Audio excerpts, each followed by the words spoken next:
Alright guys, we've got some massive Blockbound updates to cover today, from a brand new teaser showing Entity's first ability to some possible moveset leaks for King Orange, a huge reveal for the health UI, and even more surprises. There's a lot to break down. You definitely don't want to miss this one, so let's get right into it. Firstly, I want to talk about a brand new teaser we just got for Entity's moveset, because this is the first real glimpse we've had of how he's going to play. If you don't know, Entity is confirmed to be one of the killers releasing alongside Herobrine, and he's based on an old Minecraft creepypasta that described him as the new Herobrine. Up until now, we've gotten zero information about how his model, animations, or kit would look. No screenshots, no renders, no snippets, nothing. But recently, we finally got our very first teaser showing off one of his abilities, and it already looks extremely promising. The move is called Volcanic Waste, and it sounds super cool. Entity slams his scythe into the ground, and immediately after, he launches forward into a fast sprint. While sprinting, he leaves behind a trail of fire that damages survivors and also has low friction, meaning players will slide around and have a harder time turning. Then, when the move ends, either automatically or when the player chooses, Entity finishes with an upward scythe swipe that hits anyone directly in front of him. Just based on the description alone, this ability feels like a more aggressive, more flexible version of Cataclysm from NOS. The main difference is that instead of teleporting back like Cataclysm does, Entity gets to commit to the dash and chain the final hit, which instantly makes it sound way more reliable. Depending on how fast the sprint is and how long the fire trail lasts, this ability could end up being extremely strong. Overall, Volcanic Waste looks like a really unique movement-based combo tool, and this is a super exciting first look at what Entity is going to bring to Blockbound. Nextly, I want to talk about some possible teasers for King Orange, because recently the community came up with a full moveset concept for him, and it blew up so fast that even the developers, including Zotas himself, responded to it. Now before I get into it, I want to be clear, none of this is officially confirmed, but based on the reactions from staff and how well received the concept was, I genuinely think a lot of this could end up becoming part of his real kit. So in the Blockbound Discord, someone posted a full moveset idea for King Orange, and it instantly became one of the top posts in the entire suggestions channel. It gained a ton of traction, so let's take a look at what was proposed. According to the concept, King Orange would have 120 stamina and be designed as a snowball killer, meaning he gets stronger the longer the game goes. His passive says that whenever he kills a Minecraft-based survivor, he gains 3 extra hearts of damage for 5 seconds and speed 1 for 4 seconds, with both effects stacking up to 2 times. His M1 attack would deal 5 hearts of damage, allowing him to 4-shot most survivors. For his abilities, the first one would summon 2 piglins that deal 4 hearts each and apply a highlight effect on hit, something similar to Cool Kid's minions in Forsaken. His second ability would launch him into the air and slam him downward, dealing 6 hearts of damage to nearby survivors. The catch is that if he misses, he gets slowness too, making positioning really important. His third ability summons a wave of lightning that strikes a target location, dealing 4 hearts and applying a burn effect to anyone hit. And finally, his last ability fires multiple arrows at the cursor location, each dealing 3 hearts of damage, but you can't hit the same survivor twice, which helps prevent it from being too overpowered.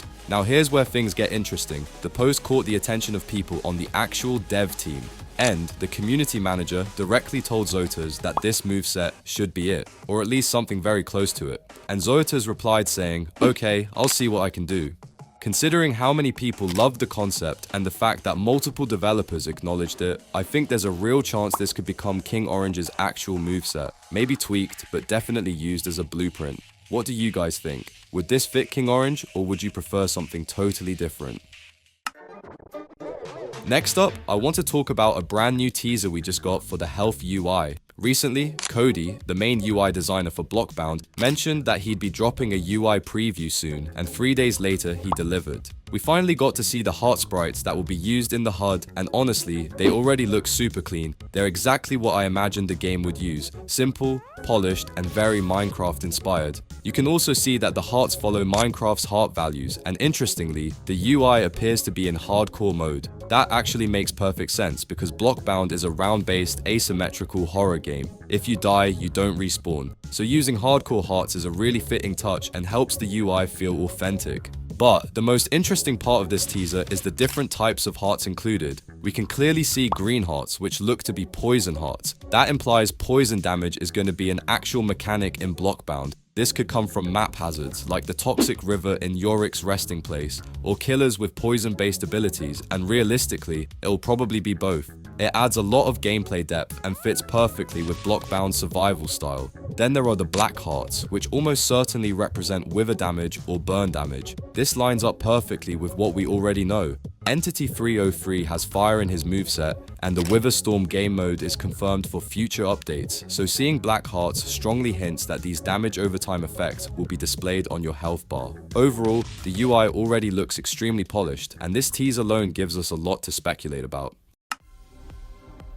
Nextly, I want to talk about a map that was just officially confirmed for Blockbound, and the coolest part is that it was entirely made in Minecraft by a fan. So recently, a community member started working on a map concept called the Pale Kingdom, and he showcased some really early footage of how it looked in its first stages. For anyone who doesn't know, this map is inspired by a pretty rare Minecraft biome known as the Pale Garden, which has a very cool aesthetic to me.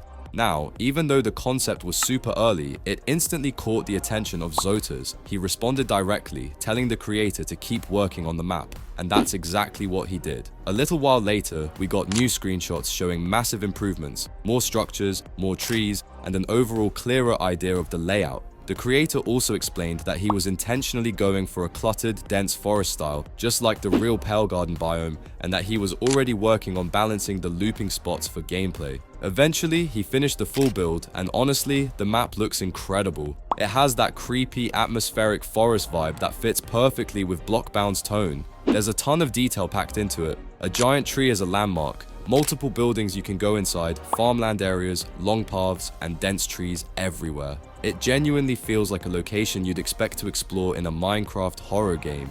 But here's the best part. The Pale Kingdom has officially been confirmed for Blockbound and will most likely be one of the maps available at release. This is huge because it shows how open the Blockbound team is to community contributions. Zota has even mentioned that he's completely fine with adding fan-made content, just like he used to do for Forsaken, and since maps can be created inside Minecraft instead of Roblox Studio, it means building a map is way more accessible for the average person. This opens the door for tons of community-made maps in the future, and honestly, that's such a good direction for the game. It keeps the community involved, adds variety, and gives Blockbound an edge over other games, with community creations being used more often. Let me know what you guys think, because personally, I think this is one of the coolest things Blockbound has done so far. That's all the Blockbound news for today. Let me know what you think about everything we covered, from Entity 303's crazy new ability to the King Orange teasers, the health UI reveal, and everything else. I'm super excited to see where the game goes next. Thanks so much for watching, stay safe, and I'll catch you all in the next one.